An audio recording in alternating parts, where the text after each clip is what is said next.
Written by Paul G. Kenger. One of the major U.S. Supreme Court decisions we'll soon hear about is the Bladensburg cross case.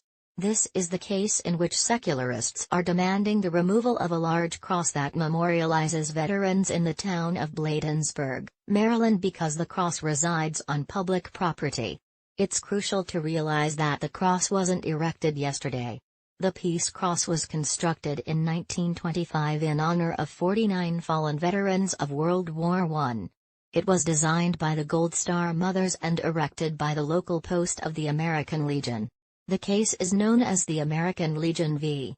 the American Humanist Association.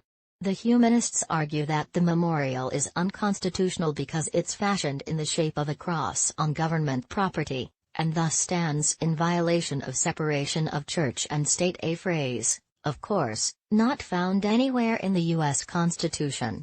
That language was expressed by Thomas Jefferson in his 1802 letter to the Danbury Baptists, and has been badly abused and misinterpreted ever since. The fact that the cross is what makes it unacceptable.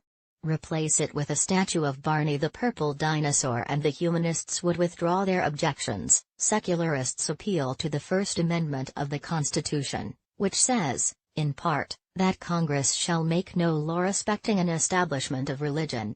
Obviously, allowing the old cross to continue to stand would not create a congressional establishment of religion.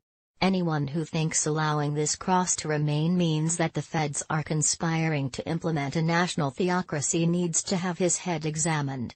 As they invoke that select handful of words from the First Amendment, the secularists misleadingly do what they always do, namely, avoid the remainder of what the First Amendment says about freedom of religion. The government shall not prohibit the free exercise thereof. The American Legion and Gold Star Mothers of Bladensburg exercised their freedom of religion in 1925 to honor their fallen brothers and sons. They naturally commemorated them with the cross that represents their faith. The secularists, however, refuse to view it that way. And that's quite unfortunate. They would never view themselves and their actions as hostile, but, in reality, that's what they are. This is hostility toward religion. They likewise would never view themselves and their actions as intolerant, but, in reality, that's likewise what they are. This is yet another remarkable example of their intolerance.